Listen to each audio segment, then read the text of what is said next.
Good morning, it's 4:52. 4:52 on day 154. I'm waking up at Wadley Spring. Wadley Stream, whatever, lean to. It's 56.8 degrees outside, or inside my tent. I'm gonna wake up.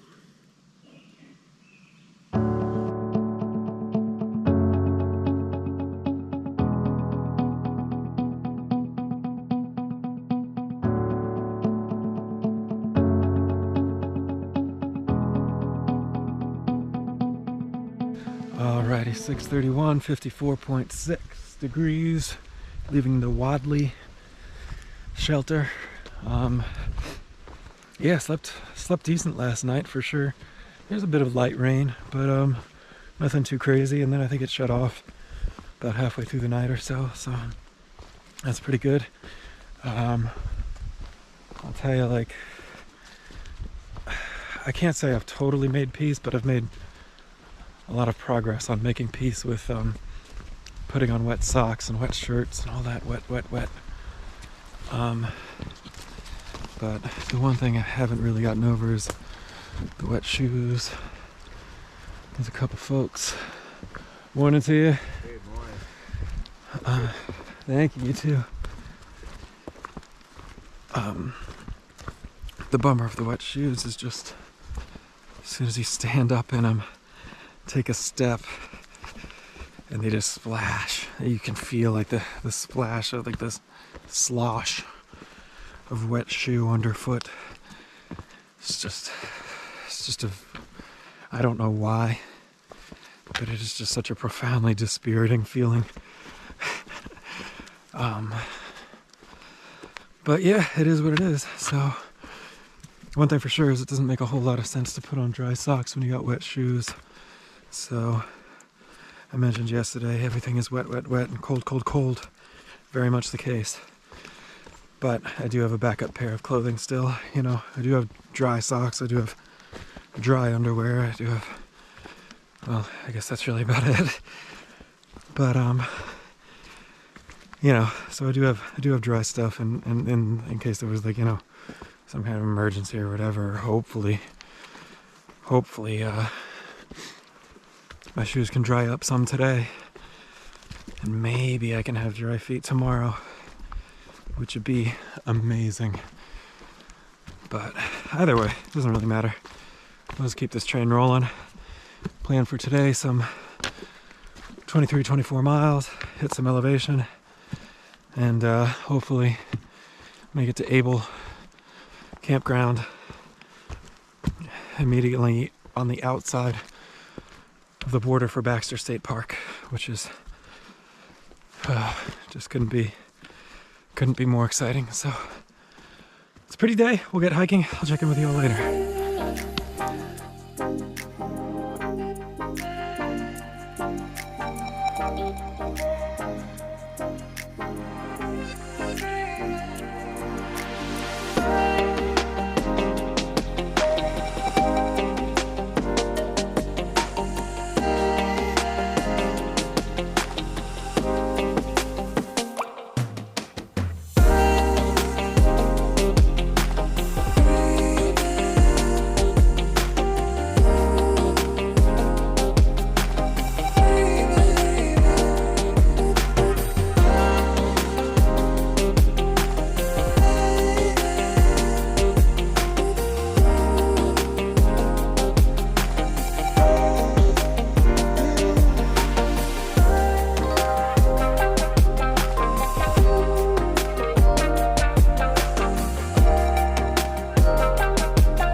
That bugger back there, I believe to be the destination for the hike.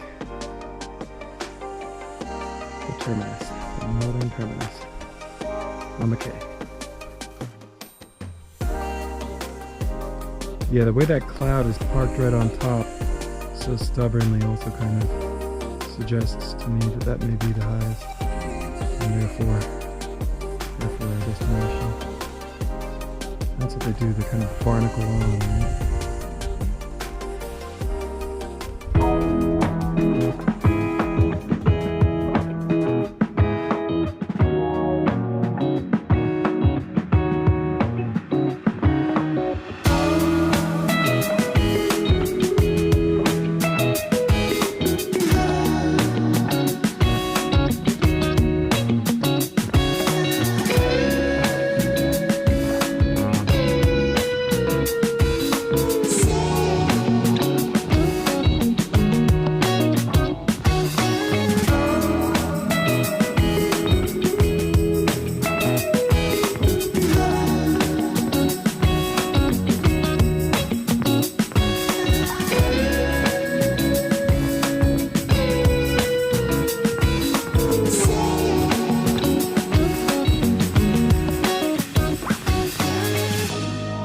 Alright folks, so it is 10:55, 63.2 degrees.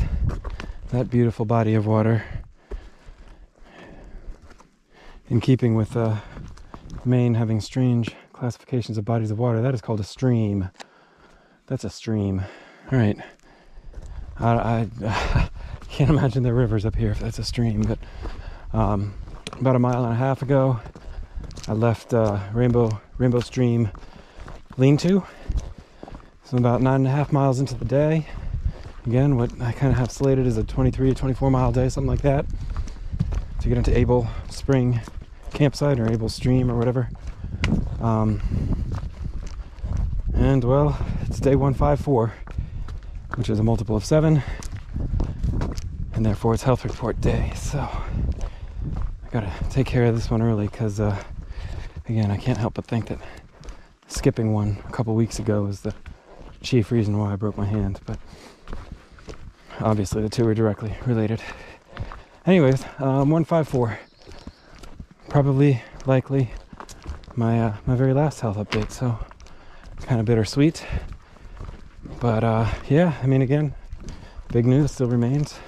The hand remains broken, but you know, luckily I've been stretching again. That middle finger is where I have the chipped knuckle, and that was one that the ortho really wanted me to stretch out, so I bend it this way for 20 seconds, curl it up as tight as I can curl it, and gently kind of roll it into itself and hold that for 20 seconds, and sometimes just gently tug it for 20 seconds. Do that every hour or so, just kind of work it a bit. It's definitely stiff, a little painful, but not brutal. And then the ring finger that broke way down in the hand, that one is actually, I'm not super concerned about mobility on that one, because again, the break is down in the hand, and it seems to be moving all right. I mean, stiff from lack of use, but it doesn't seem like I'm gonna have to stretch that one out too much, so that's good. I will anyways, but you know. So that's the broken hand. Let's see, aside from the broken hand, body's doing pretty good. I was complaining last week or so about the unintended consequences of a broken hand, like the escalation in fatigue experienced by my right leg and all things right foot and knee and ankle and all that. That's continuing, but again, I mean, just like it was then, it's not really, luckily, terminal. It's not really something, you know, it's something I can deal with, I guess is what I'm saying. I'd be remiss to not acknowledge it, but it's something I can deal with. So that's the right leg, you know. Other health stuff, I mean, I'm feeling pretty good. Definitely feeling pretty excited about where I'm at. I guess the only other things I'll really mention on my health update are more kind of gear health related. Again, I kind of loop those together. Well, 2 days ago I was taking when we were at that other big lake, that big sandy beach lake, I was taking my bear bag down out of the tree, and like the the little like nylon buckle clip attaches to one corner of the bag with a little strip of fabric or whatever. Well, I guess the seam blew on that fabric, so the bear bag tumbled whatever 20 feet, 15, 20 feet out of the tree. This, luckily, I mean, as I was going to reclaim it, so it's not like it happened overnight or something. But so that's something I have to kind of deal with, but only for another couple days, because now it's a little bit harder to close and hang. But luckily I had a spare carabiner, which is going to help with that. So the bear bag basically gave up. That's a squirrel you're hearing, by the way. They're small Maine red squirrels. They don't like it. They don't like people.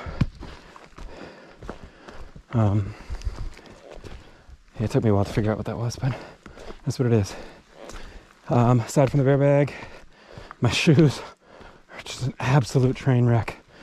I'm gonna have to show you the shoes when I'm done with the whole hike, because they are just a freaking disaster. I got to a campsite the other night, and a couple of subs was like, "Oh man, what kind of shoes are those?" I was like, "Well, they're really, when I bought them, they were Topos, but now they're mostly super glue," and that's really true. They're in a rough state, but you know, I mean, it's crazy to think, but let's see, if I'm 9 miles in, I mean, they gotta go like 30 miles more or something, maybe less, I think less. It's crazy. So, shoes are falling apart, bear bag's falling apart. Bit of good news on gear is that little shoulder pad, blue foam matte shoulder pad and zip tie solution is like totally game changing, man. So fantastic. It feels like I got a whole new pack, and it's just so comfortable. So that was totally a great move, and it's definitely paying off. What do we got going on here? Rainbow Lake Dam, view of Katahdin, 0.2 miles. Ooh.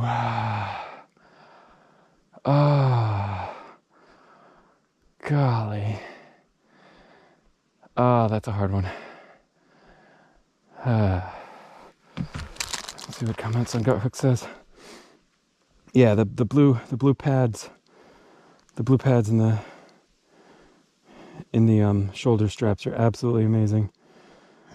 Absolutely amazing.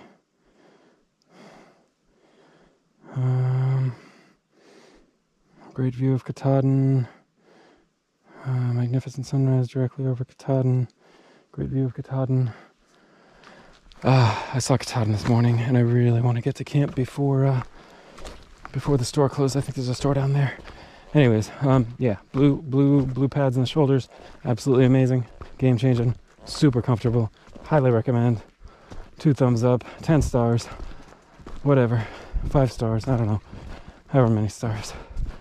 And then the little Injinji socks actually on the lumbar pad, which I didn't, if I'm being honest, didn't really expect to work super great. Seemed to be working just fine. Just, you know, just enough to keep the sharp edges of the frayed plastic of the lumbar pad from kind of cutting into the back of my hip. So that's kind of nice. Yeah, so there's the health update. Doing pretty great. Spirits are high. Happy to have what feels like just my second sunny day in Maine. I know that's not right, but it kind of feels that way. And what a day it is. All right, well, we'll keep scooting, and I will check in with you all later on.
folks, it is 4:22 and probably in the high 60s, but again I have the poncho on, mid to high 60s, so the thermometer's reading like 70.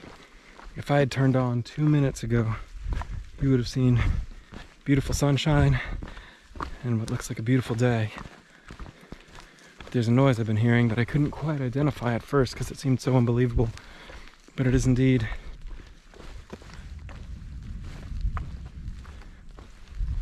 a very low, rumbling, rather disheartening thunder.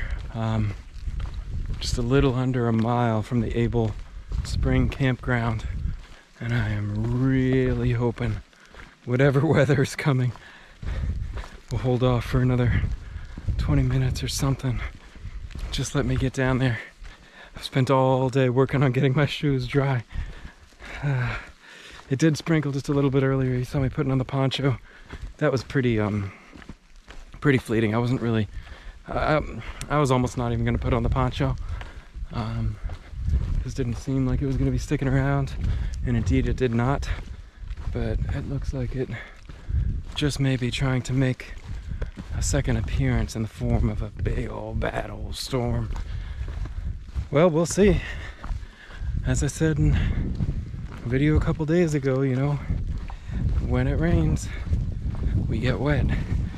So it's gonna rain, it's gonna rain. If it rains before I get there, then I get wet. Shoot, if it rains after I get there, I might get wet too. Starred mentioned that this campground also does cabins, and kind of put out the possibility of perhaps splitting a cabin if they're not like completely ridiculous and if they're available. So I'm gonna try and kick the tires on that as expeditiously as possible, on account of the fact that if the cabins are not a way to go on account of price or lack of availability, then my backup is to pitch the tent, and that is something I would love to have done by the time this opens up. That's crazy. Look, over there is a very cloudy sky. Over there is a nice, pretty, inviting blue sky. Well, we'll go ahead and scamper on down here and see how our luck holds. So, oh yay, bog boards. At least I get to cross these while it's dry. All right, I'll check back.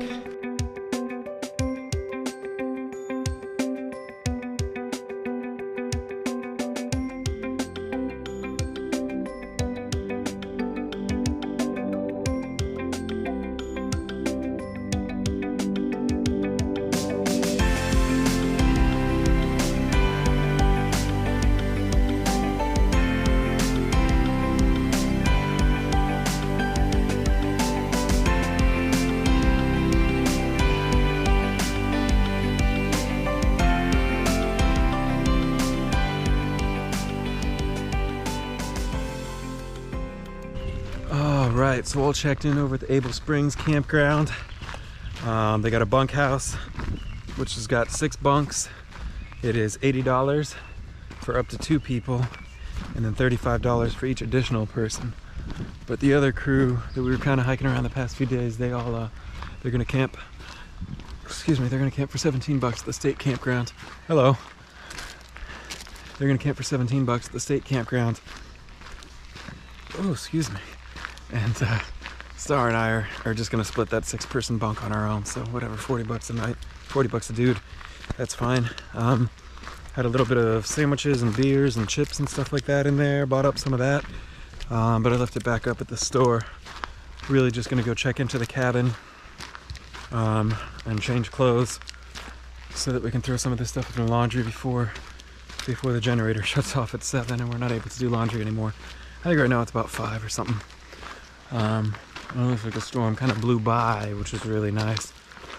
There's Star opening the door, and we'll go take a look at this weird little bunker room cabin thing. Home sweet home. Home sweet home. Oh wow, actually that's pretty nice. Oh yeah, that's nice. That's not too bad at all. One for our and one for our bodies. I mean,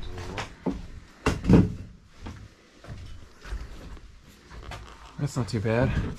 All right, well I'm gonna strip down, put it on other clothes, and then go back out and hang out with the dudes out there. Yeah.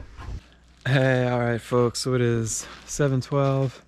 Just getting ready to jump back into the bunkhouse here, a little bunk room house cabin thing, and start processing some videos and all. So this is going to be the final check-in for the day. But yeah, I mean, it was a great day, dude. I mean, for sure. That late thunderstorm wound up just kind of sliding right by without really affecting me at all, which was terrific. Stayed dry all day. I got my shoes right outside here, right outside of the cabin. So they got decently dry today, and they should be dry enough tomorrow where the dry socks that I'll put on in the morning won't be a complete waste of time. We did get some laundry done here. Star really wanted to do some laundry, so I mean, really, like, even if you were to watch every stitch of clothing that a hiker has, you'd be talking about maybe like a third of a load of laundry. So we just split up that laundry. No worries at all. So now I have, I would say clean, but I mean, the clothing I have is never going to be clean. So it's just never going to be clean. At least it's dry anyways, though. So it'll be dry tomorrow, which is going to be a nice change of pace. So, and then tomorrow, I guess the plan is to try and wake up pretty early, probably. Again, we've kind of had mixed reports. So right now we're at a private campsite, just about a half mile from the entrance to Baxter State Park, which is where that sign-up sheet is for the birches. And we've kind of heard mixed things about that sign-up sheet. We've heard that if you sign that sheet, you have to stay in Baxter and just go to the birches. But this campground does breakfast at 7:30, which seems a little late. Not for breakfast. I mean, it's a perfectly reasonable time for breakfast, but it's a little late if we're trying to make sure that, like, guarantee that we're one of the first 12 names on that list. So I think the plan is we'll pack up and get down to that list and sign the list. And if there's anyone there to enforce whether we stay in the park or leave the park, I mean, we'll try and argue that case and see if we can come back and get the breakfast. And if not, then whatever, then we won't. I mean, obviously the priority's got to be the hike, you know, but breakfast is included with our stay, and it sure would be nice to take advantage of that too. So we'll kind of see how that goes. But yeah, man, I mean, it's just nuts. I mean, it was great to see Katahdin today. That was a tremendously awesome experience. So the first view was from some spot, I don't really remember what it was called. The second view, when it was just totally wide open without any clouds in the way or anything, that was from Rainbow Ledges, which is really cool. Really, really cool. That view happened right before I turned on for my health report. But just so cool to see that mountain. Definitely a cool mountain. Definitely a cool mountain. And yeah, I mean, that's it. I can't believe that tomorrow we'll do 9. Hopefully, I mean, if we're able to be one of the first 12, the plan is tomorrow we'll do 9 to get to Birches. And then just bunk up early. I mean, by bunk up early, I mean at least like settle in and rest early, you know. Because, like, I mean, I could be 9 miles in, and, you know, by noon, not a problem. So now watch, I won't get there till 4, but, you know, if that's the way it goes, that's the way it goes for sure. I'm not gonna try and push it. But anyways, today was definitely a good day. Finally got a chance to see Katahdin, which is wonderful. Tomorrow we're gonna hopefully, you know, advance the ball a little closer, and then the day after tomorrow, good Lord willing and creeks don't rise, we'll be standing on top of the northern terminus, which is super exciting, and also kind of sad, if I'm being honest, but a weird little mix of both at the same time. Definitely exciting. So anyways, I'm gonna go ahead and turn in. Today was a great day again. Just a great day. The 100-mile wilderness really is something special, and as far as the terrain and the plants and everything else, it's just a cool little section of trail. I think even if you weren't to do the whole AT, and we do see a lot of people out here. We've seen a lot of people out here who are just doing the 100-mile wilderness as like a week and a half long hike or whatever, and that's really cool to see people out here enjoying it. So yeah, anyways, I'm definitely enjoying it while it lasts, you know.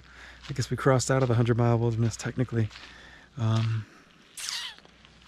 we haven't summited Katahdin technically, so that's the next step. But the next step for now is to jump in here, process video, and go to sleep. So that's what I'm gonna do.